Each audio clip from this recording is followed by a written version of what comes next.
Welkom, één en al. Dit is het programma Eigen Pad. Deze show bespreekt de onderwerpen van de menselijke bewustzijn, moraliteit, manipulatie, natuurwetten, het occulte en alle kwesties die de vrijheid van de mensen op aarde beïnvloeden. Mijn naam is Glenn Tram van thegreatworkexperience.com en ik ben je gastheer voor vandaag. Welkom allemaal. Leuk dat jullie er weer zijn. We hebben vandaag een hele interessante persoon te gast vandaag op de, zeg maar in de show. Het is Matt. We hebben Matt Landman zeg maar vandaag te gast. We hebben de afgelopen weken hebben we verschillende thema's besproken omtrent moraliteit. En dat moraliteit gebaseerd wordt op samengevat feiten en compassie, liefde. Florencia, hoe gaat het? Bonoci, hoe gaat het? Bonoci, Catalaya, hoe gaat het? Welkom allemaal. We hebben heel veel dingen besproken. Dit is Matt trouwens. Matt Landman, how are you? Hello. How is everything?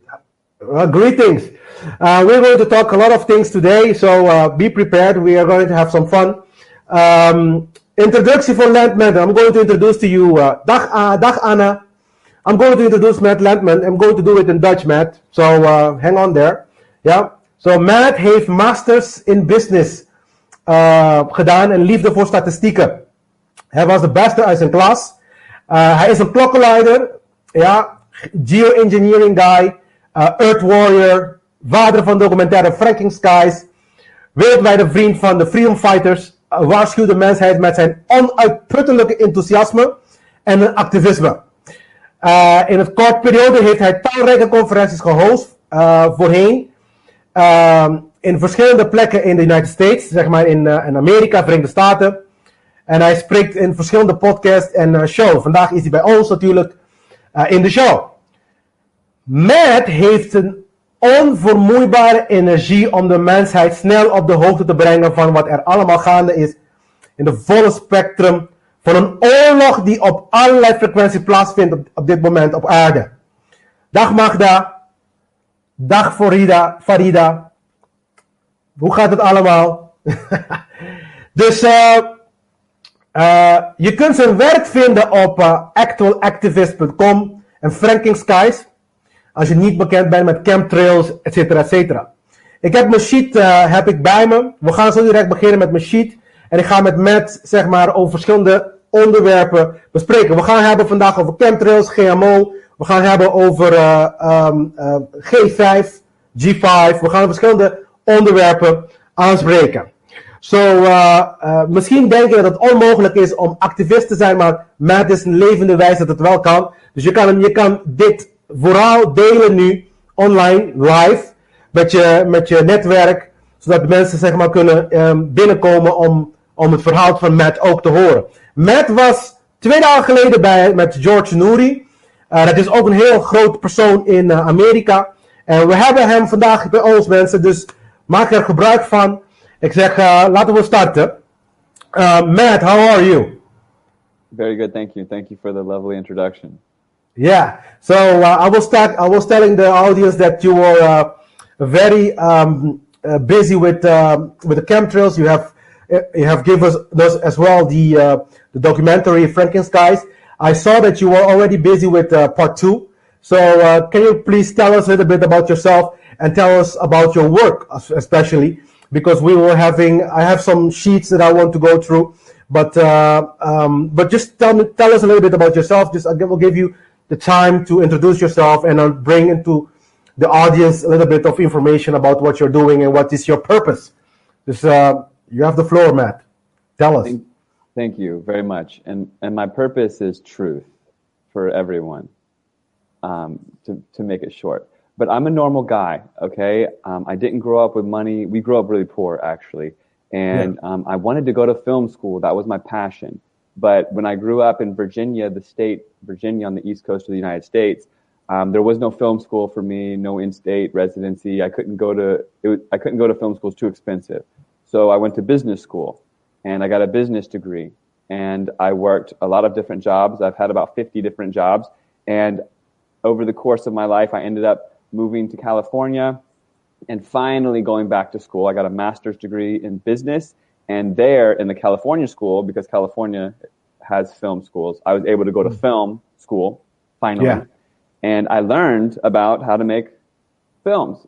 And that was something I always wanted to do. I thought that I would end up getting into like marketing or advertising or something business, you know, because your passion usually doesn't make the money, you know, doesn't pay the bills. So eventually, after all these different jobs, I was working a job in finance and then a job in a nonprofit, which was a great experience, but still it wasn't what I wanted. It wasn't enough for me. My soul wanted to be outside, really, is what it was at the time. Yeah. I love nature so much. And I got an opportunity to work on an organic farm. And I thought, I've never done that. You know, I've worked a lot of jobs, but I've never worked on a farm. So I left the office, and what a great feeling it finally was. And I took a huge pay cut and I worked on a farm.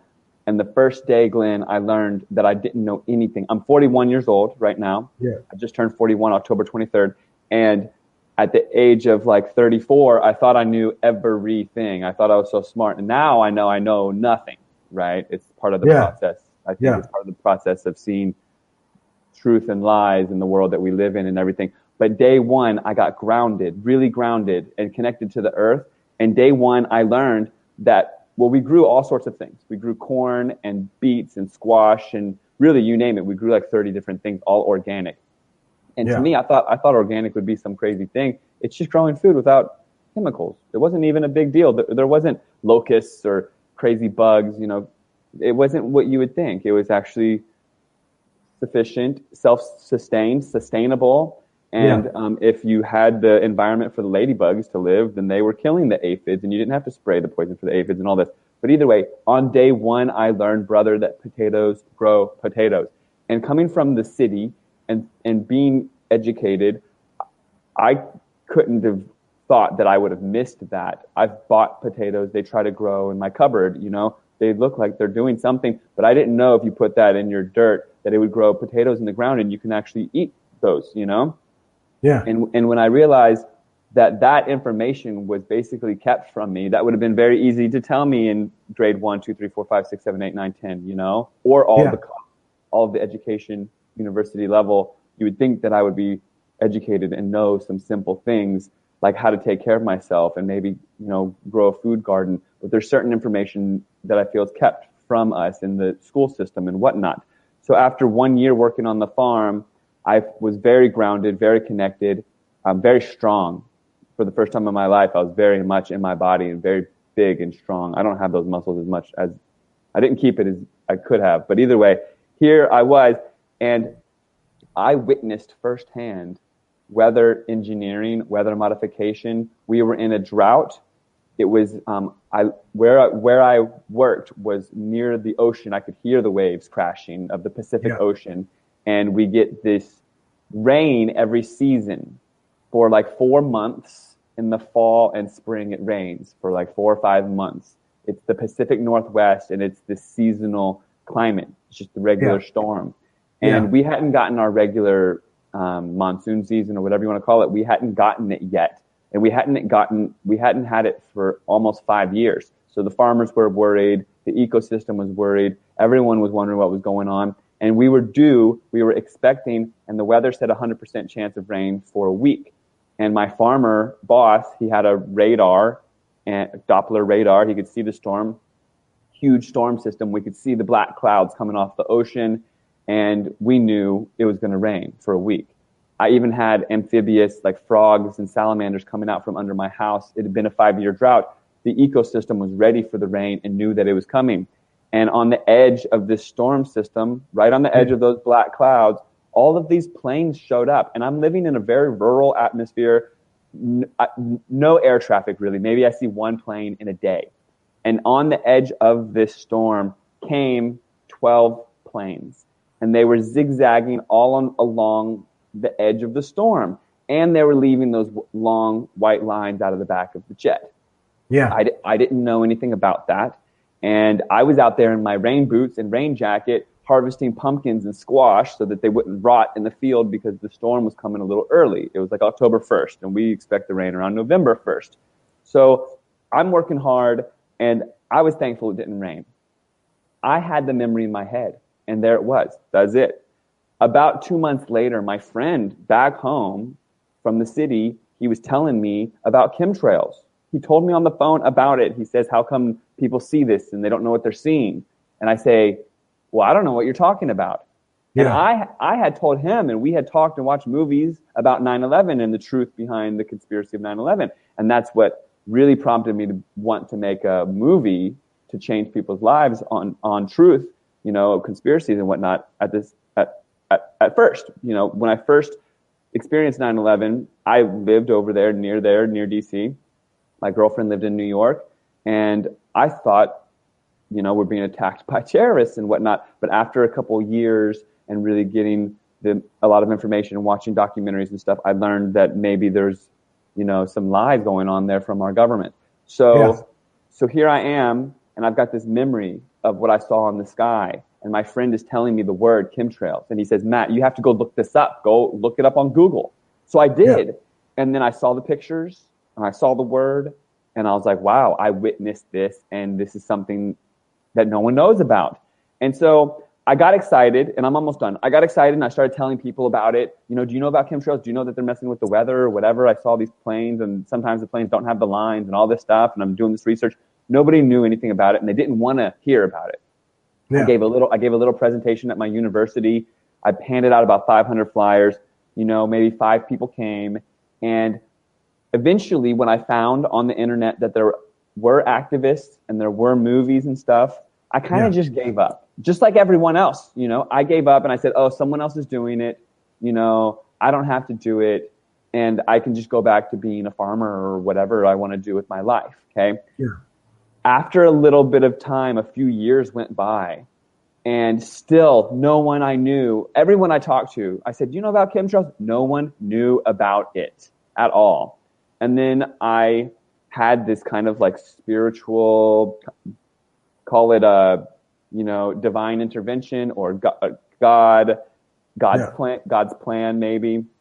But I realized that there's good and evil on earth. Everybody has, spiritual pretty much for this. Pretty much. A lot of people do. And if you don't, ask God for it, and you can have it as well, because that's how it works kind of. It's just like, if you want to be shown it, you will be shown that there is a battle of good and evil on earth. And when I realized this, and I didn't give the chemtrails the benefit of the doubt anymore, maybe I didn't know all the facts. Maybe they're trying to help us from something. Maybe they're trying to stop the evil aliens. Who knows? But once I really learned that there was evil, I picked a side, and I knew that I wasn't on the side of evil. I'm on the side of good. And if I'm on the side of good, I'm here to fight evil. And when I rewatched the documentaries and saw the activism in the chemtrail space, I said, I'm going to do it. I'm going to do it better. And I'm going to have conferences. I'm going to make my movie. And I'm going to give it my life, devote my entire life to this subject, this topic. And that was in 2015. And I did. I devoted my life to it in 2015.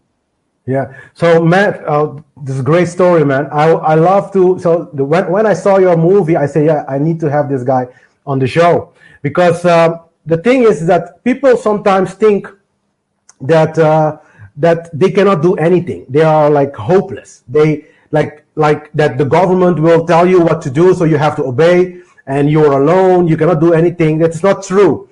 So I hope with your story, people can see as well that they can engage in this fight, because they can make a difference, whether they think they cannot or not. But they can make a difference by just saying no, for instance, sharing the information, sharing your material, sharing this interview.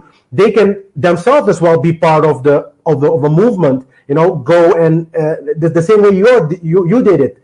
Because so when I listen to your story, like people say like, but I just want to go on with my life, the way you said it. I just want to go on with my life, and then the rest be them. Kind of like that is what we most of the time say. Like, other people are doing that, we don't have to do anything, so let others do it. But the more people side with good, the better. because then we can really make a difference in our world. And like now we have all these things, showing up with the GMO, chemtrails. We have as well G5. So I'm going to ask you a lot of these things going forward. But just give me 2 minutes because I want to share with the audience as well what chemtrails look like. So I'll hopefully the studio can just put on my sheets for me now because they have now So I want you guys to see what chemtrails look like. This is Matt. There is no tarot card today. So basically, what I wanted to share with the studio as well is that you have this saying that I love a lot: discern and take truth as the authority rather than authority as truth. And for those who are looking for Matt's material, this is his website, actualactivist.com, Frankenskies 2 and Frankenskies. And Matt has a clothing line. Matt, you have to tell us about your clothing line as well, because we're very interested about that, which is also something that we can do to take care. This is chemtrails, guys. This is the sky on a normal day. For instance, in Curacao, which is in Willemstad. This is a normal day, and this is in Amsterdam how it looks like. This is what we call chemtrails. This is what he was telling us that he was seeing these things. Dus hij was ons aan het vertellen dat hij deze streepjes zag in de lucht. Dus dit was een normale dag en dit zag hij een keertje toen hij dan bezig was met planten. En dit is GMO, daar gaan we ook erover hebben. We gaan hebben ook over Starbucks. Het is het injecteren van en informatie aanpassen van de DNA-structuur van groenten en vruchten. En dit is een vaccin, dat kennen we allemaal. En we kennen ook de 5G. En we hebben het over ook fluoride, because fluoride is also something that is also very dangerous, that a lot of people don't know about it. So this is on protection and also of health. Matt, these are the things that we're going to talk about today. So we're going to start with the chemtrails. But before we start with the chemtrails, Anna says, sorry, Matt, I've called you Matt. Yeah, so Matt, you discuss many topics on your website, okay? As I can see from your content, it's categorized as six main topics. I just told you those things: the chemtrails, the fluoride, GMO, G5. What would you consider to be the most critical at this moment, and why? So, which of these 6 things that we discussed, like the chemtrails, the GMO, the vaccine, 5G, and fluoride, and also your health, which one do you think is what you consider the most critical at the moment? And why do you think that? Well, they're all happening all at once, which is that octopus, the tentacles of global control, they're all intruding us all at once. But as we speak, there's plans to dim the sun. Out of Sweden, there's an experiment to happen in June with Bill Gates to dim the sun with these lines out of the back of the plane. So what's really confusing for the public, especially in Amsterdam, is they spray chemtrails a lot. And because it's so often, it's hard to believe that is not normal, but it is. There's an agenda. It is not normal. There's an agenda at play. And it's really important to raise the awareness on this, because they're going to bring forward climate change lockdowns, global warming lockdowns, and they're going to tell the entire planet that we need these chemtrails to dim the sun to save us from global warming. That's all happening. So the raising awareness on that is very critical and important right now. Also, they're putting up 5G towers next to schools and all that as we speak. And then also, of course, the vaccines. I mean, to answer your question, I would say this one is the most important. And the vaccine. Yeah, I can't even say that word on all the shows that I go on in the States because of the censorship is so heavy. But the COVID vaccine is not an actual vaccine. Vaccines from the past would isolate a virus, and then you would get injected with the virus with a crippled version of it so it can't hurt you too bad, like malaria or something, and then your body has a reaction to that virus, and then you're immune to it, supposedly. Vaccines I don't agree with as much, because when the whole concept seems sound, but then they have these adjuvants in it to make your body react, and they use aluminum, polysorbate 80, thimerosal, which is mercury, toxic chemicals that shouldn't be given to babies or people in general are used to create the immune reaction. So vaccines are altogether bad, but these new vaccines, which I can't call them that, they're something else. They're more like gene therapy. Yeah. They change their nanotechnology that changes your immune system, and you need to get the boosters because the change isn't 100%. It doesn't change you permanently. Thank God, not yet. You're not completely genetically modified. That's why you keep needing these boosters, and they're going to turn it into, they have the pharmaceuticals now, but they're introducing what's called electroceuticals, where they want you to take a pill of nanobots, a COVID pill of nanotechnology, to replace these boosters. So instead of getting your booster once a month or once a week, you'll be taking these pills once a week or whatever. And eventually I think they're going to want people to just take this nanotech electroceutical COVID kind of pill thing once a day. And that people need to understand. Well, firstly, COVID is seemingly pretty harmless if you look at the numbers. I mean, is it even real? There's all sorts of talk about that. I mean, it could just be a rebranding of the common cold and the flu, because all that just disappeared. But also, the official record is that there's a 99% survival rate, okay, 99.9 or something like that. So why take a vaccine that's experimental at this point, an injection that's experimental at this point, for something that does not have that big of a threat? I mean, if there were people piling up on the street and there was a lot of deaths, and this was a real, actual pandemic, then, I wouldn't necessarily be saying this. But I would question and wait, especially for children. I would wait on this one. So that's the number one topic. But, you ask what's the most important. Some of these things are really easily doable by adjusting your lifestyle. Like the fluoride, a lot of people have fluoride in their toothpaste. Yeah. And you can change that. You can make your own toothpaste. I know that sounds crazy, but you can also just buy a brand that doesn't have fluoride in it. I rinse my mouth with coconut oil in the morning. It removes cavities. It's an amazing thing. Just coconut oil in the morning has changed my life. Really. Unreal. I've had cavities go away from that. But removing fluoride from your life is, I think, the first step towards honoring the truth, That is true, because that's the first adjustment that I did in my lifestyle. I started, you use baking soda and coconut oil as well. So that is for people who want to understand that you can replace the fluoride. You can replace it with other substances that is not harmful at all. Like coconut oil is not harmful at all, and it disinfects pretty well. So so I have here one question from Anna. Why is the fluoride not good? Why is it bad? So can you give us? This is from the audience. They're asking, why is it bad, the fluoride? Can you give us more insight in that? Definitely. And it sounds crazy, because why would it be in the water? Why would it be in the toothpaste if it was actually bad?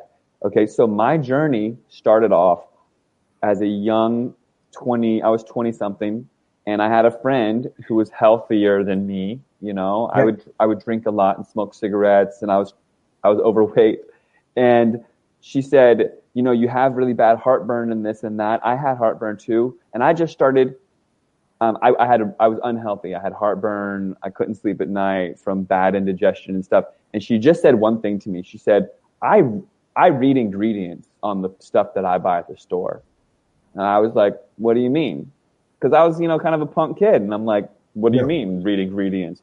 And she said, well, if I can't read the ingredients, I don't eat it. If I can't read it, I don't eat it. And I started reading everything after that and being like, oh, well, what's this? Should I put this in my body? What's this? And I started to just ask those questions over time. 10 years later, I learned about fluoride, and I started reading my toothpaste. Who would have thought to read toothpaste and deodorant? I get aluminum free. If I get deodorant, I get aluminum free deodorant, without aluminum in it. And then even baking soda, I buy aluminum-free baking soda, and it's like, oh wow, Yeah. there's aluminum in things, and fluoride. So fluoride comes from the aluminum industry. When aluminum cans are made, they melt aluminum, and fluoride is a byproduct. It melts off of the aluminum. Okay. Actually, it's never been proven to be good for teeth. Now, it would make sense maybe if it was put on your teeth and then like coated on and it was like made it stronger or something. But no studies have ever even proven that. But the idea is that the fluoride helps your enamel, the coating on your teeth, be stronger. That's the idea, the concept that's pushed to people. Well, when you swallow fluoride in your drinking water, it doesn't have time to bond to your teeth. It just goes in your stomach, okay? Yeah. And there's studies on it lowering IQ in children, Harvard research studies on lowering IQ in children. You can still find that on the internet, even though a lot of the stuff is censored. It lowers the IQ in rats, and it was first adopted by Stalin and Hitler to make people docile and calm down because it calms people down, lowers their IQ. It's classified as a neurotoxin, and it's so small that it can go past your blood-brain barrier, and it accumulates in your brain. And then because it came from melting aluminum, it likes to bond back to aluminum. It likes to have a chemical reaction and get back with its brother or mother aluminum. So when you get aluminum in your body from maybe chemtrails or your deodorant or food or something, and then you've got the fluoride in your body from something else, water or toothpaste or whatever, those two things will meet in your brain. Actually, the aluminum has a hard time getting into your brain, but the fluoride pulls it past your blood-brain barrier, which is there to protect your brain from the rest of your body, your blood, and the toxins in your blood. And the fluoride will pull it past the blood-brain barrier, and then the fluoride and the aluminum have chemical reactions and bond in your brain and have little teeny explosions in your brain and slowly but surely cause Alzheimer's and dementia, and there's rising cases of that. So the idea, again, that putting it like in the toothpaste and like putting it on your teeth and it helps like coat your teeth and give it some bonding or whatever, that's never been proven. And actually, studies have been done, lots of studies, that show that it does the opposite, and fluoride can lead to fluorosis, which is like your teeth actually rot out, and it makes you like you can't grow teeth. So fluorosis is a reaction to getting too much fluoride, and then your bones become brittle and all this stuff. It's a toxic waste byproduct. When it's poured into they're supposed to just dispose of it. That's what the aluminum industry should do. They should bury it, get rid of it, but they've somehow figured out how to get it into the drinking water. It was Edward Bernays, who was the nephew of Sigmund Freud. He convinced the people through marketing and making things sexy. He convinced people that cigarettes were sexy. He convinced the American public to get bacon on the American breakfast plate, and definitely got fluoride in the water. And this whole phrase, marketing slogan, trust your doctor, trust the specialist. And he got this phrase, trust the specialist, and it's still popular today. But what that does is makes you able to trust the doctor, trust the specialist. And you say things like, well, I'm not a weatherman, I'm not a rocket scientist or a doctor or a dentist. And you end up kind of passing your ability to think for yourself, and honor the truth. Over to an expert. Off to some expert, when really some of these truths are they're not that hard. So I had a girlfriend once, and her daughter had fluorosis. She had it from when they grew up in Korea. They had baby food with too much fluoride, and she developed fluorosis. She would be crying at night from anything with fluoride in it. Milk has a lot in it sometimes, and water and a lot of candy and all sorts of stuff like that. Like people that have fluorosis, their bones ache from it. And it's all around bad, and is really should be just thrown away, honestly. So, but now they are putting fluoride in water. So we have that for ages now, not only in Amsterdam and Holland, but as well in Curacao, where I'm right now. So, what are your thoughts about fluoride in water? So it's like, what is the reason why they put those fluorides in water? They say that it's good. They say that they're helping with teeth, okay? But then in communities where it's not in the water, like where I live, for instance, Everyone's teeth, they're fine. The teeth are fine. It doesn't, you can look at charts, you can do lots of research. There's research on my website. Really, it does not help the teeth or bones. It does the opposite. And at the end of the day, what it does is it makes you docile. It pacifies the public so they don't need that much police and military to keep everyone calm and whatnot. Yeah. And then worth mentioning are these blue masks.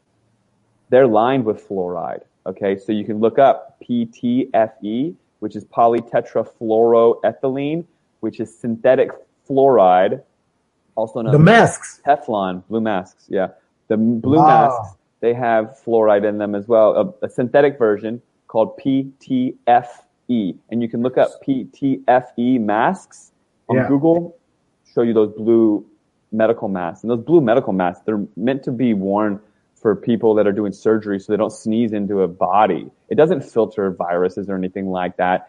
And, you know, I don't think the masks are good at all, but if you want to wear a mask, wear a cloth one or something you can actually breathe through. A mask from China that has a chemical membrane of synthetic fluoride, I think people are actually huffing chemicals, and that's not good at all. Yeah. So I said, oh boy, my 2 granddaughters got the fluoride the 17th this month from the dentist. And the oldest was making an effort to vomit. For about half an hour, they may not drink or eat anything. Ja. Zo, in Nederland geen fluoride in het water. Dr. Mooie, die nu dood is, heeft dat voor ons geregeld. Oké, Willie, dankjewel voor dat. Dankjewel. So Willie is saying that in Holland that they don't have it anymore. They just, but yeah, that's good. That's a good news. So we hope we can transfer that knowledge as well here on the island and all the islands of the Netherlands as well. So what's amazing, really quick, what's amazing is if you do the research, if you look, there's lots of communities, lots of cities, states, different places that they fight and then they remove it. But when they're arguing over why to remove it, it's so obvious. It's obvious why it should be removed. It's expensive. I have some, it's very expensive, but if somebody else says that's not true. So I don't know. I don't know if it's there or not. So, but as far I know, we still have it in our drink water. But if they removed it, I would be very glad to hear that. I would be very happy even. So Matt, we're going to make our sponsor happy. So there are some advertisement that we have to show. So we will be back in a few minutes and we will continue this discussion. It's very interesting. People are loving it. So niet weggaan. We gaan even voor advertenties. We zijn zo terug.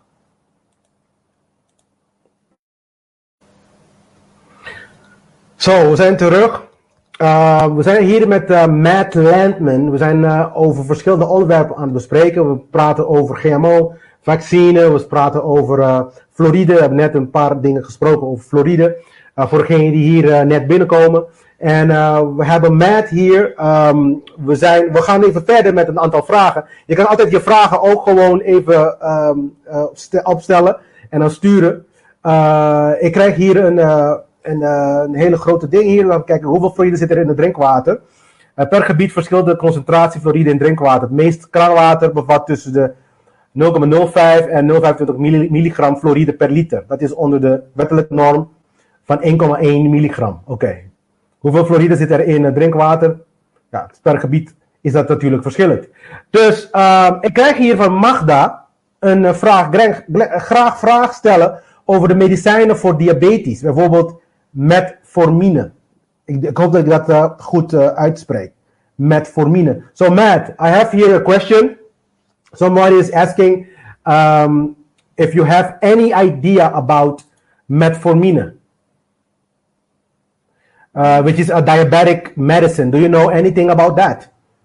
Oh, not off the top of my head for the diabetic medicine. No, I'm sorry, but I would look for natural replacements. But I can't give medical advice on medical that. Advice. No, I don't really know. I'm happy to give medical advice actually, but on that one I cannot because I do not know. But one thing I want to say about the fluoride is when they pour it into the drinking water, they have to wear a hazmat suit. It's got skull crossbones on the label. If they pour a little drop on their foot, they die. Okay, so they have to pour it into the drinking water, and then how much did we get? What levels are safe? What levels are safe for my infant? What levels are safe for my pet? Yeah. It's a You don't toxic know. chemical. It's a toxic chemical, and the places that have gotten it removed, everyone's fine. Their teeth aren't falling out, and they fight for it, and there's a reason to fight to get it removed. So I encourage everyone to talk to their local municipality, try to put it up for a vote, see what can be done. When people fight and vote for it and get it removed, it's because they're knowledgeable on it and they see why. So he said the metformin is sometimes used together with insulin or other medications, but it's not treating type 1 diabetes. Mm-hmm. Okay, so Matt doesn't know too much about this one. We will continue with we will bring in as well John. Because John has some questions for you as well. Hi John, hoe gaat het? Ik hoor je niet. Ik hoor John niet. Je oortje, ik hoor je niet. Ja. Oké, dus... Oké, nu wel, ja. Dankjewel. Yeah. Hello, Matt. Hello, John. Nice to see you. Hello. Yeah. So I have a few questions for you, because here in Holland, the planes are going crazy, especially when there are demonstrations and events. I'm a fan of the sky, so I grew up watching the skies, and the sky was beautiful. The clouds were amazing, but nowadays we don't have real clouds. Not every day, as I may say. The stripes on the sheets, these are normal for us here in Holland these days. Mm-hmm. So there's a problem. I think, my question for you is it possible? Is it possible that we are getting groomed? And I mean, like for years in segments, for let me see, like phases to be ready for the Great Reset. Because I think all these elements I see coming around the past few years, like the vaccines, the chemtrails and everything like that, I think they are part of a bigger plan. And I hear you mention a war between good and bad. I think there is a war going on, and 95% of the percentage of people on this earth doesn't know about it, doesn't even grasp the thought of it. So how do you feel about that? Is it possible that my feelings are correct, or am I wrong for thinking all of this? I wish I could say that you were wrong, brother. It's obvious that they have been slowly but surely sharpening their tools and getting ready for where we are right now, right? And all at once, it seems to be all coming out at once. And you're right, nobody knows where we're at and what's really going on. A lot, like, people are waking up though, okay? So we've been planting seeds, even with our friends and our family, whatever we can do. And now the more they lie, the soil is now fertile for those seeds. Finally these seeds can sprout and people can wake up and really see it. Yeah. Yes, so when they turn on the 5G and they spray aluminum, right, in the sky, and we breathe in the aluminum, and then there's aluminum in the vaccines, and we get aluminum in our bodies, and then they turn on the 5G and we got metal in our bodies. I think that they can more easily control our frequencies, right? And if you can control whether people are in fear or in hope or, whatever frequency you want, then you can control the people, right? There was there's an amazing African-American activist named Dick Gregory, and he spoke out against the spraying, and he said that they would spray manganese, right? And it would make, in his neighborhood, they would spray manganese, and manganese makes people violent, right? And they would do it on purpose. They would spray the manganese and then say, oh, look at these people in this neighborhood. They're fighting, violent community, what have you. But they do it on purpose. They spray the manganese or different chemicals with frequencies to make people angry or upset or whatever it may be. So when they're protesting, maybe they spray something to quell them, calm them down, and make them go home. Maybe they spray something to make them all agitated and fight, because I know they want violence. They want us fighting each other, you know. And once they get it all set up, I think they're just putting the domino pieces together. They know that we are being divided every day now, being divided.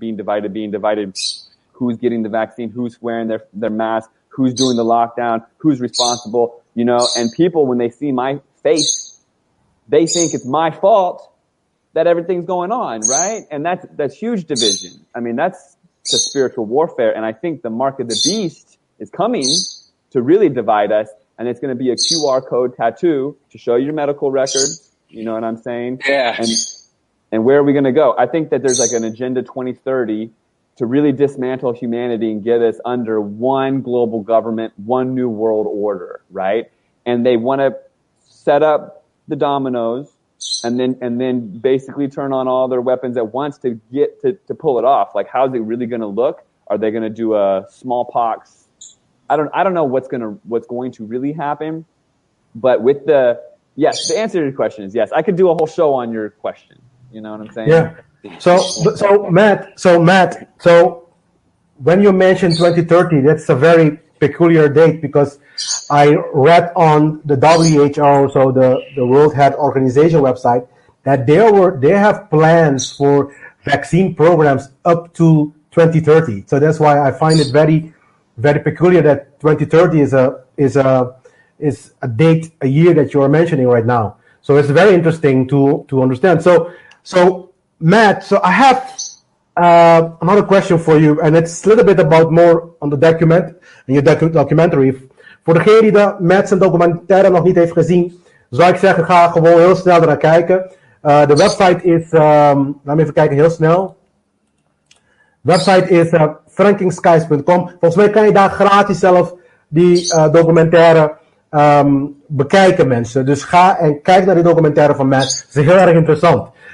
Matt, so to go back to your documentary, I'm just telling the people to just go and look at your documentary. So about the chemtrails, you were talking about testing the waters, the rainwater. In the beginning of your story, you were talking about as well testing the rainwaters to understand what's in the rainwater, which is, you get a lot of aluminum there. So is there any other ways that you can confirm these chemtrails or these toxicity, or is there any other way that they have confirmed these things? Yes or no? And can you tell us a little bit about that as well? Yes. So people that are old enough, they've seen the skies change. It was about in the mid 1990s, and John knows too. The mid 1990s, the skies started getting the lines more and more, and now they're more than ever, right? And when people started first seeing them, they're like, well, I never saw that before. And then maybe it would rain that day. And so people would take the water and send it in and test it. So now, after people have done that over and over and over, and they're wondering what's in it and testing it over years, okay, people have also tested their blood, wondering what's going on, and people have tested their hair. Yeah. So these chemicals, identical to the patents for all of these things. So we've got patents going back for decades, because my movie, if you watch it, it starts off in 1920, and it goes through the timeline of how they learn to modify the weather and learn how to spray things in the sky. And they don't just modify the weather, they do other things, like we don't know what they're doing because we're not behind the scenes controlling what they're spraying. Sometimes they're spraying things on the people to change their mood or whatever. Sometimes they're supposedly saving us from the sun, which is, the sun is not bad, the sun is good, but sometimes they're geoengineering, which is this idea to block out the sun, which is not a good idea. And global warming is not true also, by the way. Yeah. It's created. Global warming is created. It's created, yeah. For so a reason. You can help me on this, Matt. So the way I understand it is that they are spraying the chemtrails as well, and those things will react with the clouds. We get rain for a moment, right? But those same chemicals will harm the ozone layer. This is what I understand as well, right? Well, they can spray. The idea is to spray aluminum to get it to float in space. They first wanted to spray diamonds, they say, and then they say diamonds too expensive. They wanted to spray mirrors. They say mirrors can't stay in the atmosphere.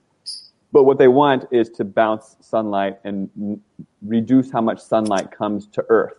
They say, and they say they're going to do this with aluminum out of Kiruna, Sweden. In June, they're going to start it. But they haven't done it yet, they say. But they're going to do it, and it will look exactly like the chemtrails that we see. So they have been doing it. And what they do is they spray the chemicals. It creates greenhouse effect.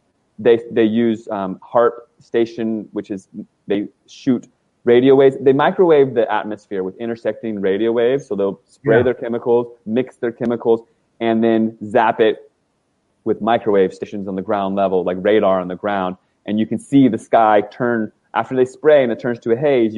And then they zap it. You can see it turn into these tight ripples. And what they're doing there is maybe making a heat wave, and then saying, "Oh, look, global warming." You know what I mean? Or they're making a drought, or they'll spray silver iodide and they'll make it rain, or they'll spray aluminum, which makes it not rain. It spreads out the moisture. So whatever they want to do, they do, and then it comes down. So if they want the storm to get all crazy, then they'll spray chemicals to make it all windy and stuff. And then, it just depends on what they want to do. Yeah. Yeah, so it's artificially created that crisis.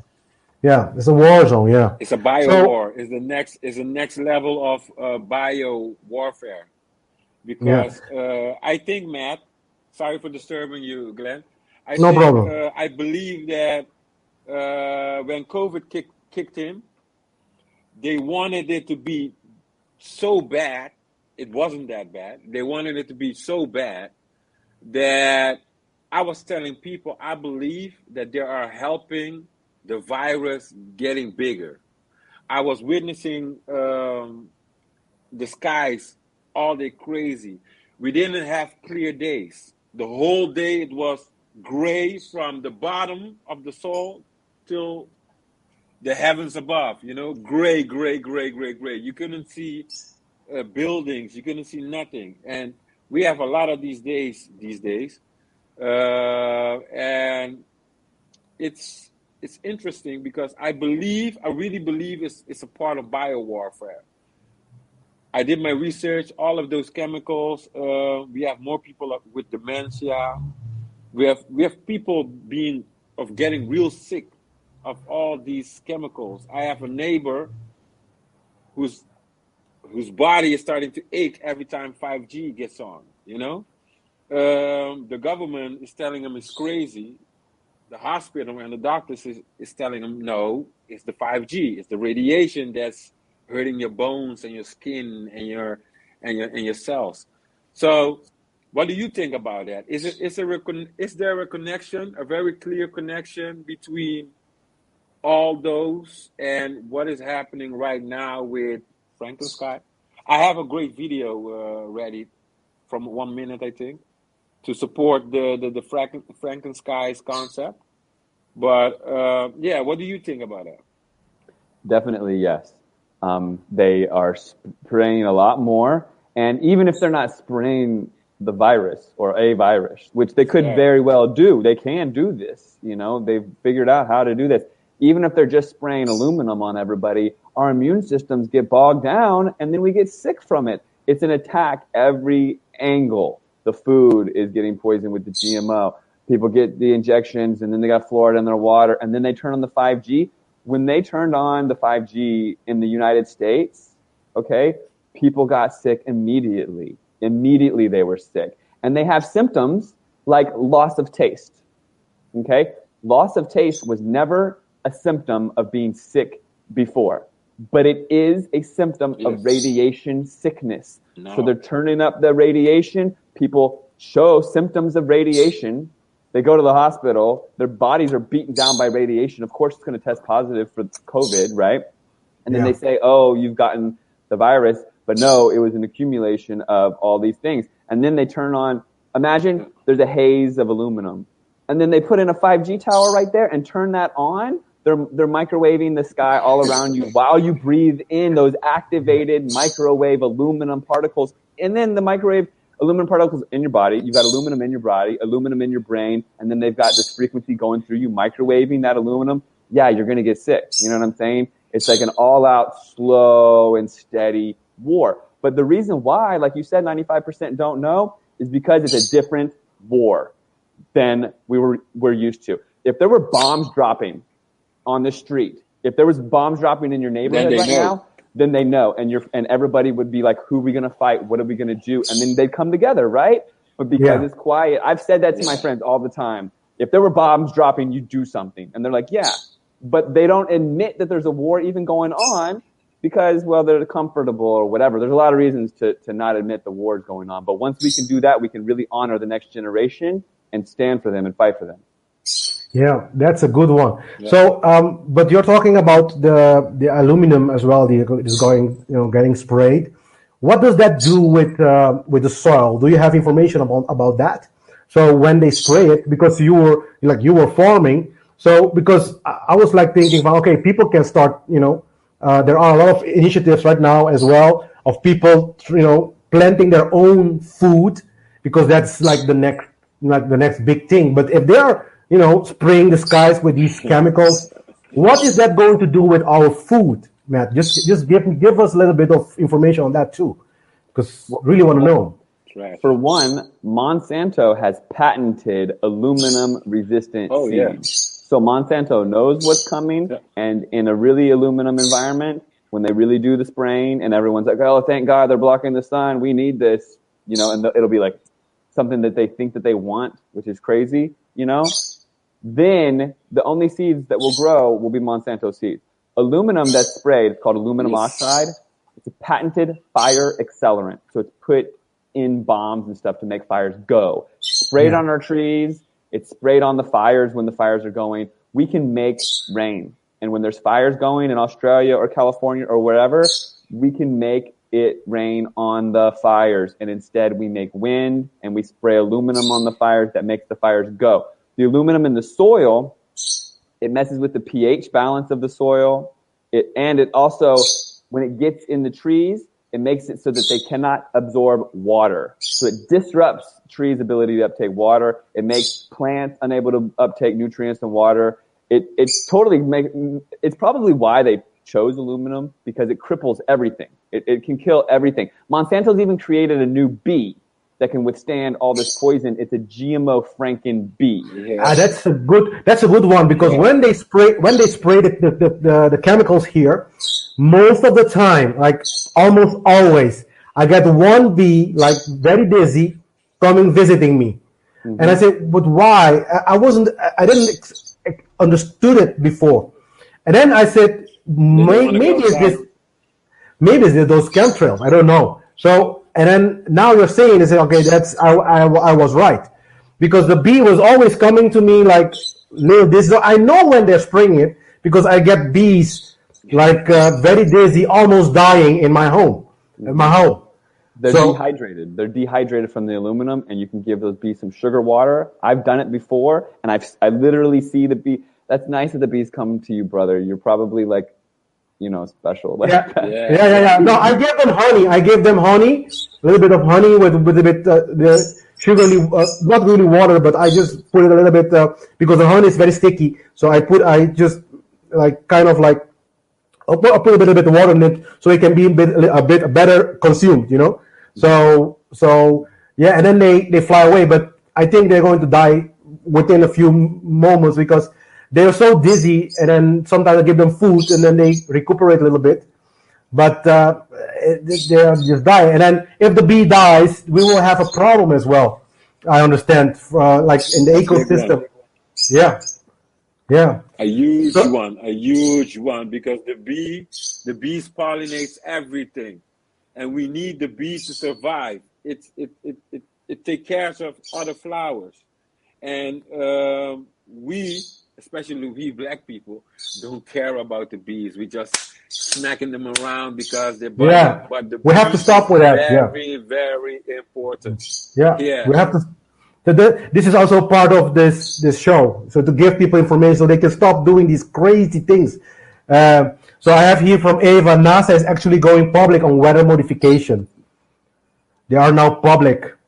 NASA has a program. NASA has a chemtrail program. It's called CARE, CARE, and they don't care. It's kind of like a rude acronym. Yeah, it's like it's in your face. It stands for Charged Aerosol Release Experiment, and they have planes and drones, and they publicly spray aluminum, barium, strontium. They make fake clouds in the atmosphere. NASA, I do not trust. They have a budget of $50 million per day, and they have a chemtrail program, goes unchecked, right? That's probably a lot of what we see going on when we see chemtrails. It's NASA spraying. So Matt, it is nice to talk about, because the thing I was always asking myself is, okay, who are these pilots? I mean, if these pilots say, no, we're not going to do that, or we know what's in there, and not going to poison the people, because part of the karma will come to the pilot as well, because they are doing the job. So I was asking, what do we know about the pilots? I mean, here where I am, I don't know, and I think in Holland as well, we don't know who, like you say, like they're doing this unchecked. Who is checking them? Who is telling them to do that? Do we have information on that, Matt? So we can, Well, basically nowadays there's so many drones and like they call them barium release rockets, like with NASA and all the people involved. I don't think there's very many pilots involved anymore. When there are pilots and there's people controlling the drones, they're indoctrinated, they're on a need-to-know basis, and they're told basically that they're saving the world from global warming. I mean, they're totally brainwashed, on that and that tip. So who's doing it? I mean, if you don't have a central bank, you know what I'm saying, like a Federal Reserve central bank, the evil Rothschild bank with the IMF and whatever. I mean, there's already a new world order. It's just kind of been hiding the whole time. Now it's going to show its ugly head and really, try to do it. What's crazy is everyone's going through it differently. Like where I'm at right now, we got to wear the mask, but it's not as crazy as Europe. And the next state over, you don't have to wear the mask. If humanity was all under the same boot at the same time, we could all fight it. You know what I mean? But it's different in each place. In Austria, they're mandating the vaccine for all citizens. Do you see that? That's crazy. It's crazy. It's crazy. Not here. If they did it everywhere at once, we could fight, but it's just a little there and a little there. People are confused and, can I travel? Can I get on my plane? They know what they're doing. Yeah, they're very smart. They have a supercomputer that they put this all into, and their end game is to get us fighting each other. The stars are aligned for a spiritual revolution, a revolutionary war where truth comes out and the lies crumble, But while the stars align for our revolutionary war, they know how to steer that energy into like a civil war where humanity fights each other based on the truth. It's just going to be like the people that know the truth, they're not going to want to get the mark of the beast, and a lot of people are going to be, it's interesting. I think that we can get through it, and we're here to serve God, right? And to let God's plan come forth and to fight evil and whatnot, but it's going to get weird, man.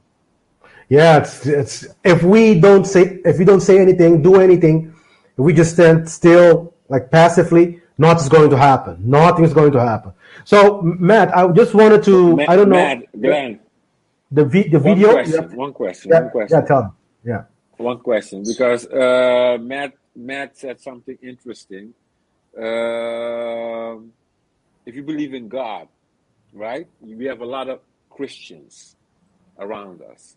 And they believe in God. They used to believe, or they're believing Jesus is coming back, the Savior, right?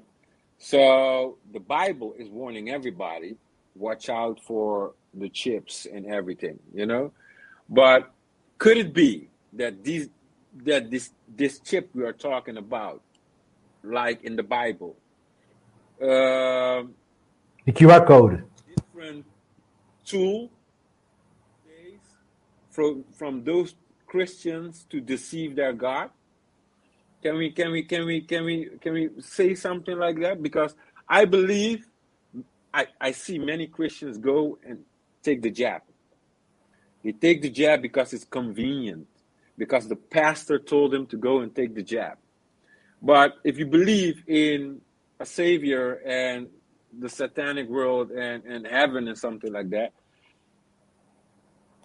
wouldn't you be more protective of what you believe in and how you can keep that sacred? So there's a quote that I like. You can take authority as the truth, or you can take truth as the authority, right? And to own your sovereignty and to take truth as authority and to honor the truth, it doesn't matter if I'm Christian or Jewish or Muslim, whatever it is. I'm not putting anything in my body. I know that I am in the image of God, and I don't need to modify my immune system or get experimented on, all this sort of stuff. The Christian community has been programmed, Catholics. I mean, the Pope is evil. All these people taking their truth from someone else, telling them what to think, how to feel, how to believe in something. You know what I do? I ask my gut every single time. Before I go on a radio show, before I do anything, I ask my gut, and I listen, because my gut's connected to God, I believe, right? To my it's true. my angels, my guide, my higher source, and stuff like that. And I honor myself and how powerful that I am. You know, I would never listen to a pastor or something, or the Pope or somebody, or the president or somebody be like, you have to do this. You know what I'm saying? But a lot of people, they don't want to question authority, and they'd rather just be told, you know, what to think and how to feel and what to believe. And it makes me really question, like, what is Earth, and like, because some people really want to go down this one path, it seems, of enslavement, you know, essentially. And then we're here on the opposite side being like, are you out of your minds? Like, why can't you see the truth? And it seems like there's definitely a divide. I feel like that we're really early on our evolutionary timeline, you know, and we're all here to have a spiritual ascension together, whatever it may be, right? Yeah. But it's early. It's really early. And maybe some people are just here to watch football and drink beer and eat Cheetos, and they're going to learn their lessons, right? But the powers that be know that those people are here to learn their lessons, and they're hijacking their whole evolutionary process, bro. We're here as souls to evolve together, and there's some evil powers that know that they can catch these kind of children off guard. They're adults, but they're children as far as like their soul is concerned, and they're being tricked. And it's not fair. And they're supposed to be consent and free will here, but not the way that they're doing it, through trickery. Yeah, they are forcing things. They are forcing people to do things their way, whoever they are right now. But they're forcing people to do things their way instead of letting everybody have their experience and their evolutionary process on their own. So everybody has this free will to do and to be whatever they want to be, as long as they don't, this is what I say, as long as they don't interfere in other people's process. So this is the way I was telling on my programs all this time as well. So to understand that we are free and that we have to stay free as well, because this is a control system being formed. And what you said, Matt, it was already there. We have, been quiet for too long. So now is the time. So we have to speak up. We have to say, no, we don't want that. We want to stay free. And I think it was two days ago, was a riot in Rotterdam. I don't know if you got that news, but people are but it's already too late, because now we have to fight.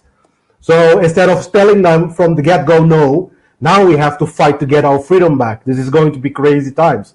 So I don't know if you have a movie, John, that you want to,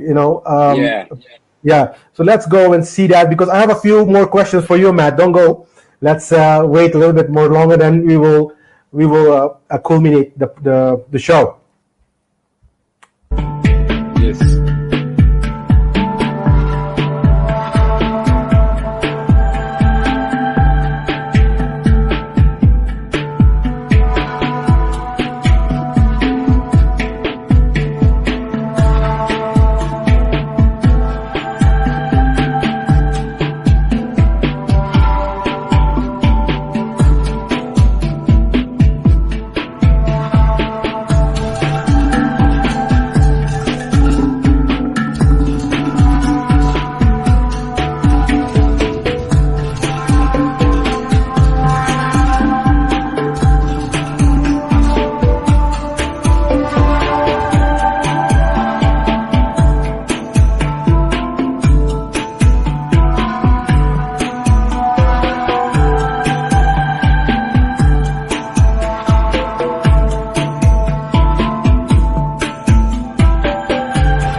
That's it, man. So yeah, so that's I think that's a good look for the people at home, right?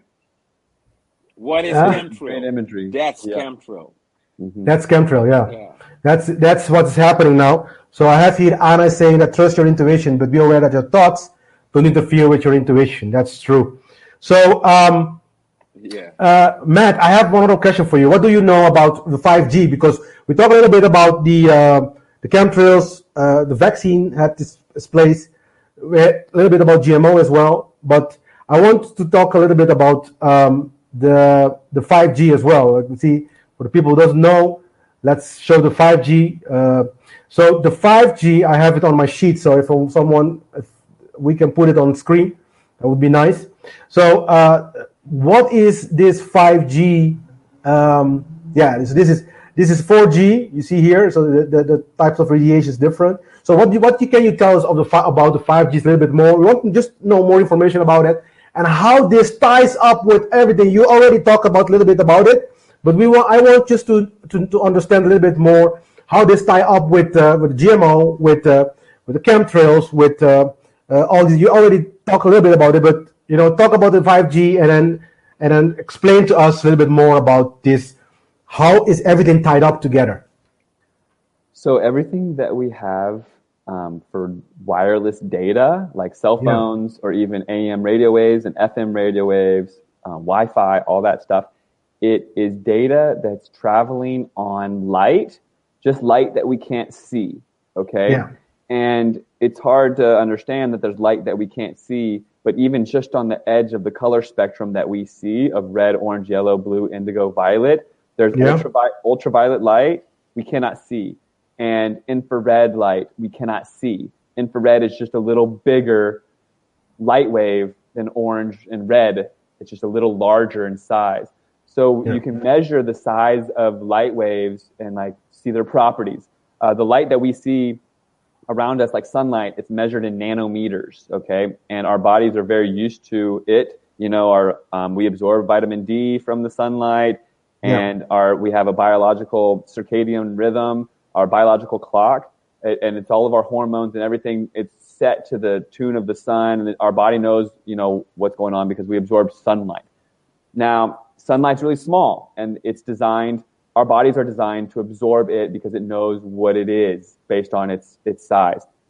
So our bodies don't absorb AM light, AM radio waves, or FM or anything like that because we're not confused by it because it's really big. AM radio waves are 100 feet tall, and they go through everything around us. And they go really far because they can travel really far because they're big waves. They're 100 feet tall. I'm just going to speak in feet. You can translate in meters or whatever if you want to. So then FM waves are 10 feet tall, and they're still really big, and they can go pretty far. And when they go through us, they don't impact us because we're like 5 foot, 6 feet tall, and our cells are like, really small and measured in nanometers or even smaller, okay? Yeah. Then when you've got like Wi-Fi and 4G and whatnot, Wi-Fi is measured, it's about 30 centimeters. And that wave can go through brick walls and whatever. And when it hits us, it goes through us. It can cause harm over time. I don't recommend sleeping next to a Wi-Fi router, but it's still not that bad. Now, 5G is the smallest carrier wave ever used, and it's measured in millimeters. Okay. Wow. And when this technology was first created, it was created as a frequency fence. It's called an active denial system in the Middle East. There were insurgents and war in the Middle East and Afghanistan. The U.S. government created this frequency fence that if you came into this zone, this cell tower emitting this invisible light wave, cell tower looking thing on a Hummer, it emitted this frequency that made your skin burn. It was measured in millimeters, and they tuned it to the exact size of a wave that would hit your nerves in your skin and make your skin burn. And so this invisible frequency fence they would put up outside of like the bases in the military. So it's this millimeter size wave measured in millimeters. It's designed by design. It was designed as a weapon, and it was designed to absorb into people's skin and cause that reaction. So 3G, 4G, 2G, all these predecessors, the previous technologies for cell phones, you send a text message out or a call or whatever, and your phone sends it out and it goes to a cell tower. That's how the technology works. The 5G, it needs the signal to get repeated a lot by all sorts of small cell towers and your phone, and even like smart meters and Wi-Fi routers and stuff like that. The reason is it's such a small wave that it can't go very far. It can only go like 500 to 1,000 feet because it absorbs into big trees and people and clouds and trees and all sorts of things. Because of the small wave, it can have many waves per second, many oscillations per second, way more than bigger waves. Okay, Yeah. so way more than the 4G, way more than AM and FM radio waves. But because they can have so many oscillations per second, they can have a lot more data. But by being small, it absorbs into things, including humans. So the 5G phones, once they get them all out there and turn them on, they end up becoming nodes in a mesh of a 5G grid, which means they repeat the 5G signal. So you're pushing around everybody's data that's all around you. So if you're in the city, you're repeating the signal that's got everybody's text messages and football game or whatever they're doing on their phones. It's getting sent only 500 feet or whatever so that it can get repeated by the next thing that can pick it up. All right, like a relay system. So in that, your phone, once it's 5G ready, it's emitting about 100 times more radiation than it used to. I don't know exactly how much. Wow. It's emitting a lot more radiation than before. So the G thing is for generation. Yes, I'm answering the question. It's the progression of technology, 3G, 4G, now 5G. The 4G LTE that they called it, it stood for 4G long-term evolution, which the LTE stands for 5G. So 4G LTE can also be 5G. But 5G is just this broad term. You know, in the United States, they auctioned off the different spectrums of the different measurements of the 5G spectrum. So different telecom carriers bought the different measurements of the carrier waves. So here, Verizon owns the high band, which is smallest, most dangerous, and then different telecom like Sprint and AT&T, they own different size of the waves, right? So 5G is very broad. Like, you know, you can have a different telecom provider. I think you guys have Rogers over there, but whoever you have, if they call it 5G, different company calls it 5G, they're different. Because they're different bandwidths, they're different measurements. The high band, the smallest wave is going to be the most dangerous. But altogether, when you start to measure your frequencies in millimeters and you get this really small wave that carries a lot of data, it absorbs into things. And the previous waves did not. So it absorbs into your body when it hits you. And I'm pretty confident that children that are conceived and born and raised in a 5G environment, because they're being bombarded by so much radiation, that's designed to impact really small things, okay? Yeah. What's really small in a developing body are reproductive organs like sperm cells and fetuses, woman's fetus, and eggs and whatnot. So in Virginia, which is a state in the United States, when they first turned on the 5G here, a whole generation of birds was born blind. The entire state, it's a big state, big enough, and the whole state is experiencing blind birds across the board, blind birds, because these developing birds could not make their eyes develop, right, because the small wave impacted them. Imagine a carrier wave. Imagine a laser beam or something that's 1 millimeter in size. That's the width of a penny. A penny is 1.5 millimeters. So imagine you're a millimeter in size, you know, or you're a developing baby in a mother's tummy and you're 1 millimeter in size. This wave is going to hit you and impact you a lot, you know. Things that are really small will be impacted severely, like our cells. 5G carrier waves have been shown to bifurcate cells, meaning they split the cell in half. That's how small and powerful they are, that they will split your cells in half. And when your cells are being split in half, that causes a mutation. Radiation mutation leads to problems like tumors and cancer and what have you. So that's the best I can really do explaining it. Really, it's a much more radiation, much more powerful, and it's the size of the wave that really matters because it absorbs into you and babies and all sort of stuff. So I learned after all of this and seeing all these towers go up all over, because in the neighborhoods where they're putting in these towers, they have to have them every block. I mean, they're not spread out on a mountainside or something like they used to be. They're in the neighborhoods, and some of them are just a couple meters from some, you know, buddy's bedroom, or maybe a child. Wow. And when I started first learning about this, I said, how can we protect from it? I learned that you can use steel or copper or lead or silver. And then I went to Asia and learned that they've been protecting themselves for about 10 or 20 years, especially pregnant people, with maternity aprons. And they use silver clothing because it's soft and you can make it into a fabric, the silver cloth. So I got that silver. What it does is it bounces off the radiation. So like if you go to the beach and you've got a t-shirt on, you can protect yourself from the sun, and you don't get sunburned.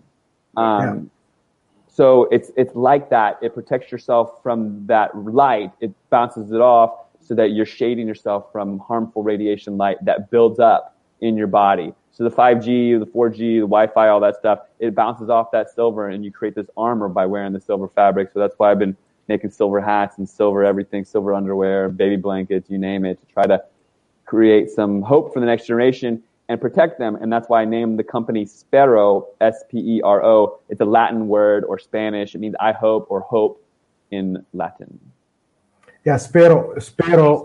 Yeah, it's kind of like a way of hope. Yeah, kind of like hope. So yeah, because that was my next question about the way you can protect yourself. So mensen, Matt heeft een speciale design, zeg maar, een kledinglijn, zeg maar, een klerenlijn met waar je dan zeg maar jezelf mee kan beschermen tegen deze stralingen. Dus, maar dus naast het feit dat je dan gezond moet eten, want dat heeft hij ook op zijn website en geeft hij ook erover, moet je ook zeg maar zorgen ervoor dat je dan zeg maar beschermd wordt tegen deze stralingen. Je kan het bestellen vanuit, ik denk het is in Amerika wel, dus je bestelt uit Amerika. Dus je moet het naar Nederland kunnen sturen, of moet je het vanuit Amerika naar Curaçao sturen of naar de Caribische eilanden. Daar heb je andere bedrijven voor die dat doen. So Matt, I have so you already talked about the clothing line. I was about to tell you about that. But there is one thing that I want to discuss with you, and I think you are the perfect guy to ask this question about, because what many countries now is having is this passing of a law that makes the government more powerful to execute their plans. It's like they call it in Holland, I think, the noodwet. Okay, so it's like a law that is emergency laws. They call it, I mean, if you translate it literally in Dutch, it's called the emergency laws. So they have the ability to, to say that the state is in state of war, right? And then because of that, we can implement all kinds of laws that we deem correct. We think that is right for the people. Okay, so what can you say about this? I think in America it's called the martial law. I don't know if that's correct. So can you tell us about what's going to happen? What are your thoughts about this? Share a bit of your knowledge in terms of vaccine, GMO, and all these things. What is the direction we are going with this all? Well, we haven't had martial law, but we have put in laws saying that the people cannot fight these cell towers. They cannot have any claims of health. No one's allowed to fight these things. It's basically like martial law, but for the telecom companies, which is great. That's kind of crazy. Like, what's the big rush? We really all need 5G service right now, right? To the point that we can't argue it or anything, and they can put it on my doorstep, essentially, and right out front of my house, and I can't say anything. Like, why would they even do that? Couldn't they slowly do it and talk about it? And there's no scientific studies showing that it's safe. So why would they be pushing this so hard? At the same time saying they need to chemtrail us, at the same time saying they need to give everybody this experimental injection. It seems like that they're scared. Yeah. Right? They're worried. Yeah. They're worried about something. They're worried about us catching on to their plan. They're worried about the stars aligning and people really being able to think for themselves, maybe. They're definitely shook, it seems. And I think that the more the darkness shows itself, the more people can really wake up. So they can do all they want. It's going to be their own foot in their mouth anyways, the more they try, the more there's a reaction to what they're doing, and people will see the writing on the wall, see the darkness, know that there's dark and light, understand duality in this world, and know why we're here. You know what I mean? It's sometimes it takes something really pivotal and crucial like this, like a total change in the world. A lot of people say like, oh, it's going to go back to the way it was. We're not going back to the way it was at all. But we can create our new world while they try to create theirs. Yes. So this is a very good. That's a very good point I want to make. So, guys, een reset zal sowieso gebeuren. Dus ik heb een show gedaan over de Great Reset. Een reset gaat toch gebeuren. De enige vraag is van... We are in the middle of it. Gaan we onze reset doen of gaan we hun reset doen? Oké? Onze reset is de reset van vrijheid. En hun reset is de reset van... Laten we controleren. Laten we de mensen controleren. De meer controle hier en daar, de beter. Voor hun. Dus dat is dan de vraag. Dat is eigenlijk een heel simpel vraag. En we zitten ertussenin. So I saw some of the things here of www.599cargo.nl. Dat is voor de mensen die dan willen bestellen uit Amerika. Die worden dan zeg maar naar Nederland gebracht voor je. Die kan je daar even kijken. Volgens mij werken ze ook op Curaçao en de Caribische gebieden. Dus dat is eigenlijk een hele goeie. Dus dan kunnen jullie daar gaan om informatie te krijgen. John, je wil iets zeggen? Ik heb een aanvulling. We zitten met cargo in 15 landen. En shop drop ship service. You shop with Matt. You will send it to 5999 Cargo in Miami. And we will send it to Curaçao, Aruba, Bonaire, or the Netherlands, or where you are in the world. Yeah. Okay, so Matt. So it's a clear service. It's a clear service. So now we have that covered, Matt. So they have to go to this website. They get an email address, a mailing address. They will give you that mailing address. They send it, and then the cargo will do the rest for us. Okay, so we have a question, Matt. With what type of meter can I measure the electromagnetic field at home? So do you have a question? There's a lot of different meters. Wait, I'll be right back. Yeah, there's a lot. People ask me this question very often, and basically you get what you pay for. You spend $10, you spend $10, you're not going to get the best meter. What you want is a tri-field, T-R-I, field meter. It measures the horizontal axis, vertical axis, and then the, there you go. What is that? Nice. He has an EMF meter right there. This is Let's show people so people can. Yeah. Cool. This is a EMF reader. Okay, cool. So basically, you can be somebody like me and don't have this around, you know? Yeah. So, yeah. And it's great to continue, Matt. Sorry. Yeah, it's important. And then you can learn, what your Wi-Fi router, if it's a big number, maybe you want to be in the other room. And then you see the other room is not so high, or what your smart meter is doing, or maybe your new iPhone is really high number or whatever. But I recommend trying out the tri-field meters because they do the XYZ, and then they can get a better reading. Okay. So thank you for that, man. And thank you, John, for that as well. Dankjewel. Allemaal. Ik heb nog een vraag eigenlijk. Dan gaan we eventjes afsluiten. Matt, this is the last question that I want to ask you, basically. I don't know if John has more questions, but this is my last questions. How can we join the cause? So what is your tips? I just gave a little bit of tip how to join the cause, but I want to hear it from you, from the man himself. What can people do to join the cause for, to bring, to turn the tables around, because they are doing what they want now. Awareness. And I want the tables to be turned in favor of the people instead of any kind of government or whatever. I'm an anarchist myself, so I'm not, I'm very open with that. So for me, I don't need no type of government telling me what to do anyway. But I just want to ask you, Matt, what are your thoughts about it? And how can we join the cause and become activists ourselves? Or how can we, join your cause and be part of your movement as well? Definitely great question. And of course you can find people where they're at. You know your family, your coworkers, and you know how to talk to them. Not everybody has to go all the way down the rabbit hole and know everything all at once. Maybe they just need to understand what's going on a surface level. Like, did you know we can make rain and stuff like that? But to really actually answer your question is, I believe that we are very powerful. Why are they attacking us, brother? They don't want us to know that we are powerful creators. We're basically gods. Not that I give, the small g. I always say it's small g. We're small g. We're small g. So we're the small version of God, right? And the powers, the negative forces on this planet, they know how to control us. And it's getting us to live lies.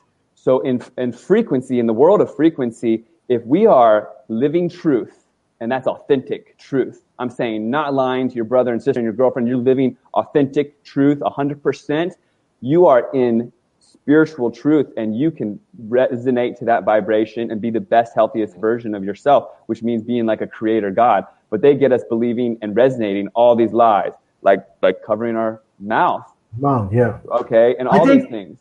I think that is even a symbolic, kind of like a symbolic gesture, I would say, that, we shut your mouth. We shut your, what you can say.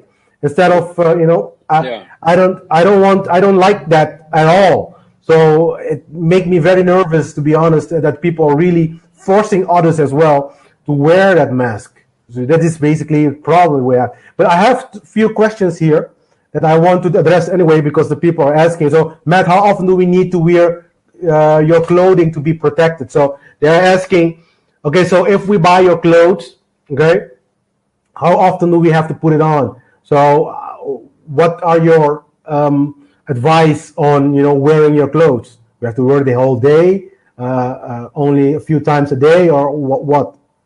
It depends on the person, and depends on how much radiation you're around. If they put a 5G tower out front of your bedroom, I would say wear it to bed. I'm all about balance. I've got this motto. My motto is disconnect to reconnect, or unplug to recharge. But really, I think getting into nature, taking your shoes off and finding that balance is very important, because you learn about grounding and you can get rid of all that radiation just by sticking your feet in some wet sand, you know what I mean? So finding it's really up to you. Some people are really sensitive and they want to wear it a lot. What do you say, John? What is grounding? Many people don't know what grounding is. And I ground every weekend because I have a busy work week. So, but many people don't know what grounding is. What is grounding? Maybe you can explain. So we get dirty electricity built up in our bodies. We're electrical beings all the way down to our cells. And our shoes are rubber. I think it might be a conspiracy. I don't know. But there's off of the power lines and off of the Wi-Fi and off of our cell phones, there's dirty electricity, and it builds up in our bodies. It tries to get in the ground, but it hits the rubber in our shoes, and it just builds up in our bodies and builds up and builds up and builds up. And it can impact our sleep. It can impact our entire nervous system. This is all based on electricity. Everything in our body is energy flowing, right? So to balance our body and to get rid of the dirty electricity or the positive ions, the negative ions are the ones at the beach and at the river and the nature and stuff.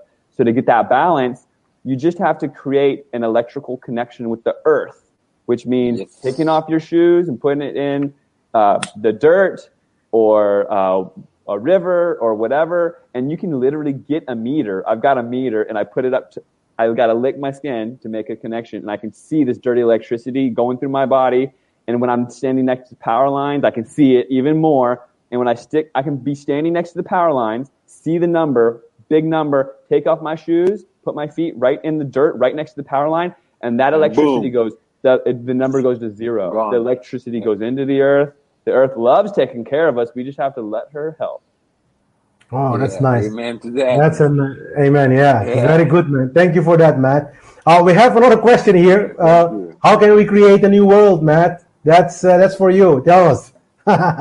Well, one day at a time, right? And it's finding your people. Yeah. Find your people. Are your neighbors on the same page? Like a lot of us, we don't even talk to our neighbors. We don't even know where they're at. But we're like, look, we all bleed red. We're all human beings, and we can all come together in unity. They want everyone divided. Color of our skin, the religion, how tall are you? Do you want to be a boy when you grow up or a girl? Oh no, let's fight about it. Like let's fight. The new world is unity. it's also honoring certain things like the children, the next generation. We have to honor them. My community is totally upside down right now. And so we had to create little small home schools. So we create these little pods for these schools. They're like 15, 20 kids a piece, and they're safe.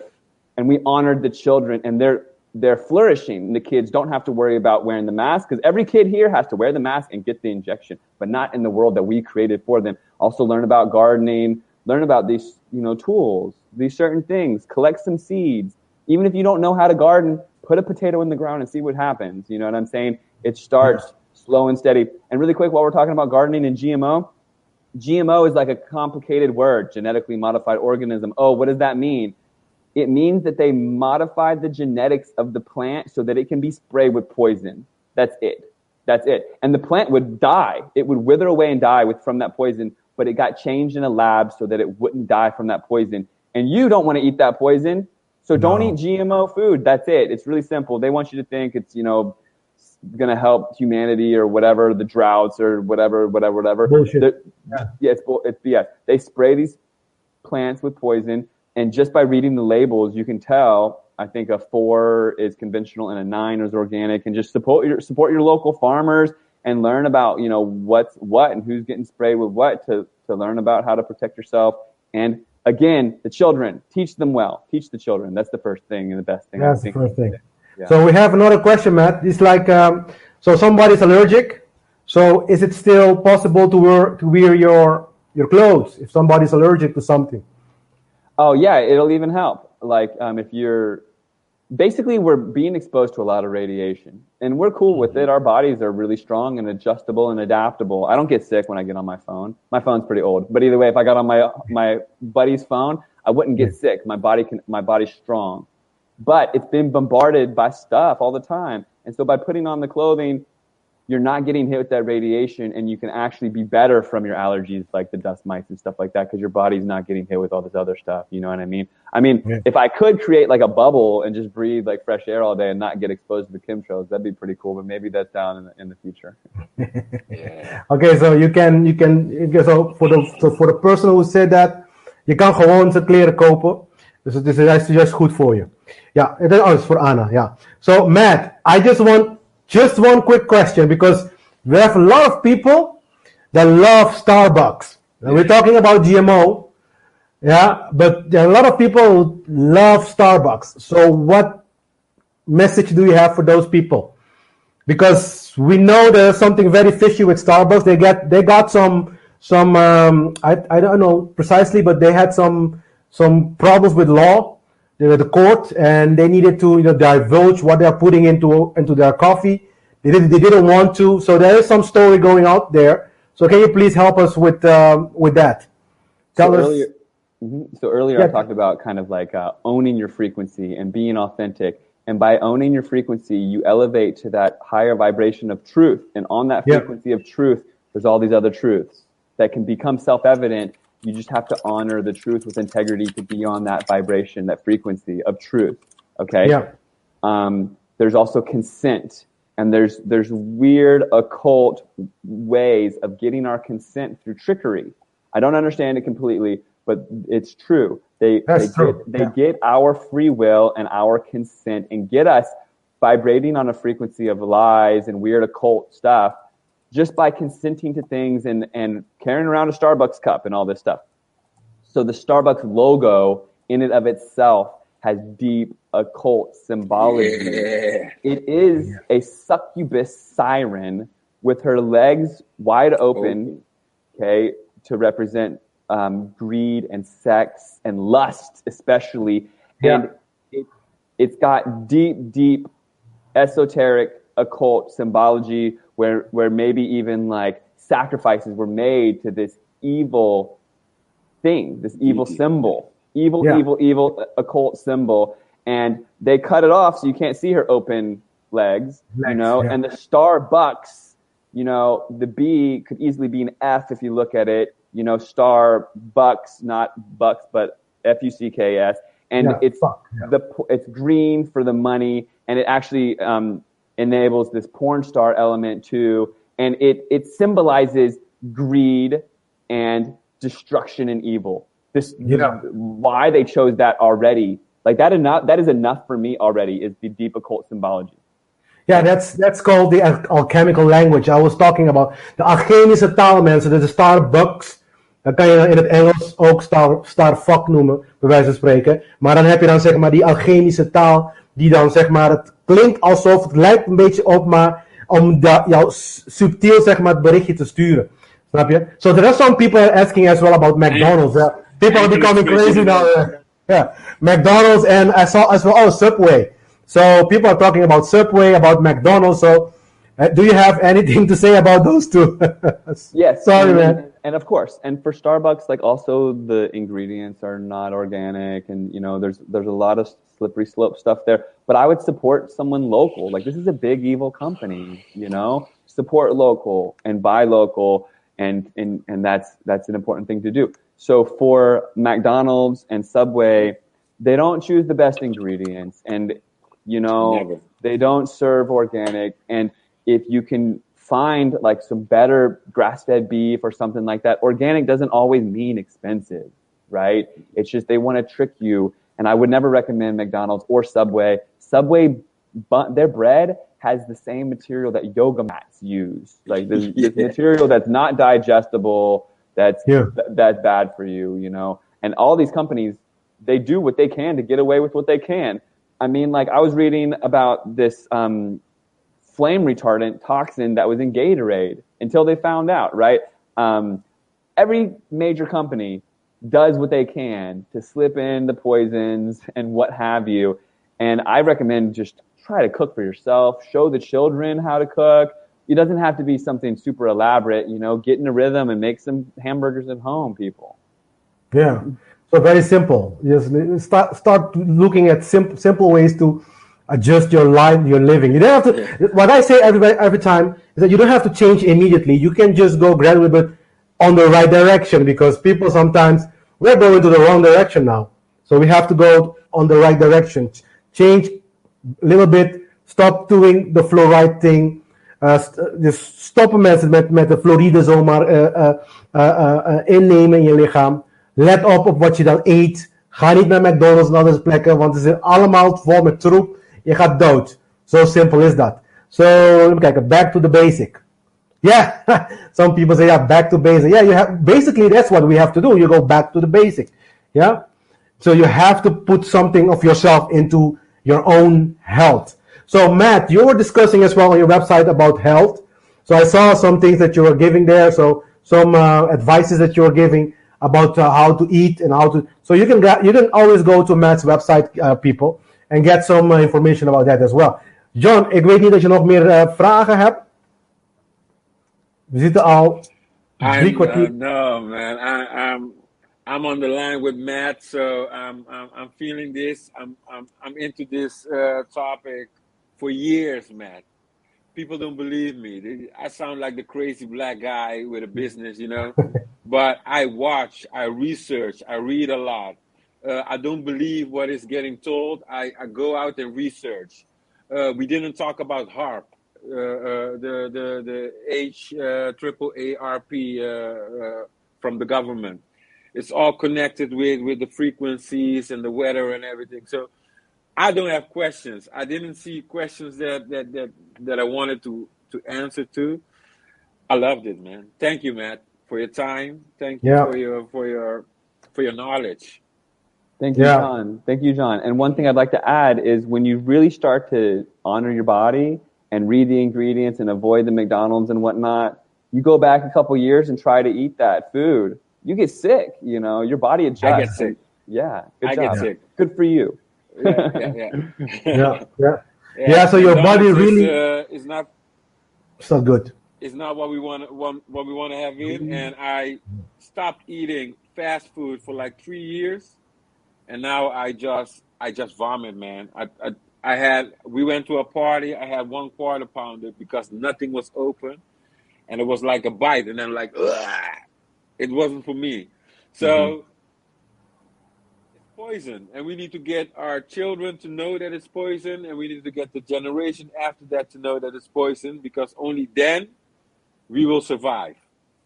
Yeah. And we need to survive because The world needs us.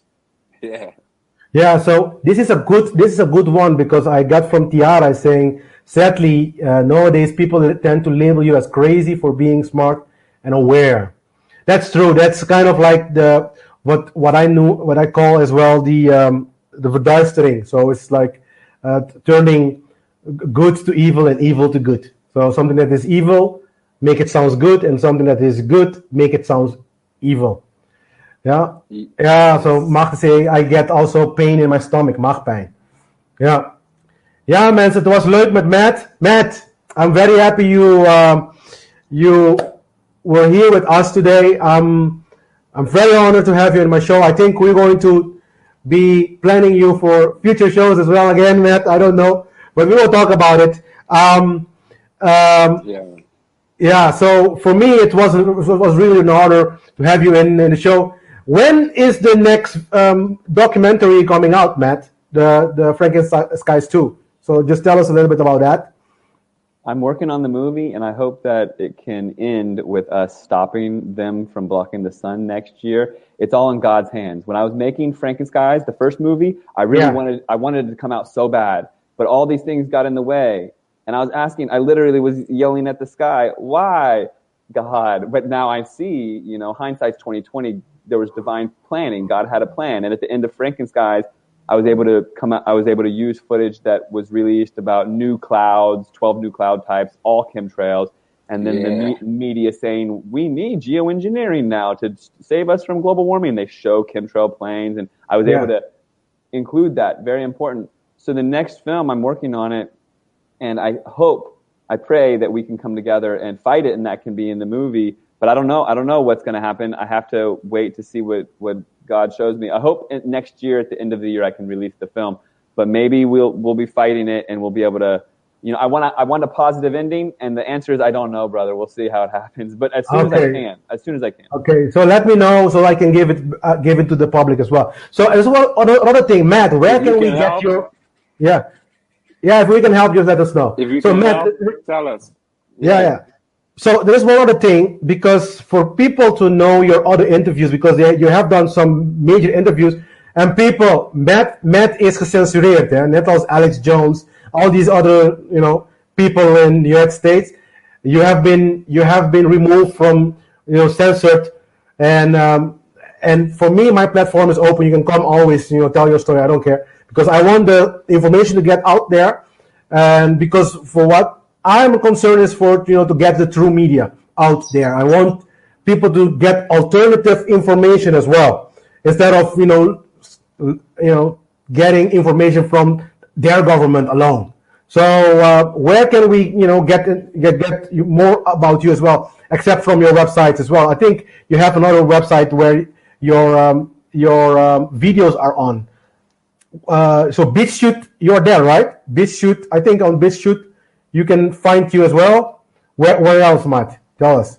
I've put it up. I've put Frankenstein's on every single alternative platform. Once I got pulled from YouTube, I was like, all right, you want to play like that? And I was like, Brighteon, Rokfin, BitChute, Vimeo, like every single one. I'm on. I found it everywhere. Dailymotion, yeah. So it's available. And then also actualactivists.com on there. I have a podcast hub, because there's no TV guide for the truth, and you go on Google or whatever and things are going to get censored. It's hard to find it all. So I've got a podcast hub. I'd love to include the Great Work Experience or Pika Pika or whatever the show is. I'd love to include you on there, you guys. And I think it's a great resource for people that are exploring different things and trying to find different voices for the truth. So actualactivists.com. I've got a daily blog on there. I'm trying to just let out truth every single day, whether it's conspiracy or health or grounding, whatever it may be. But the podcast hub there, it's evolving and growing. But I think it's a great resource for people out there, because it's very important to hear everyone's opinion and to know that you're not alone, Yeah, that's true. So I don't know, John, you have something else to say?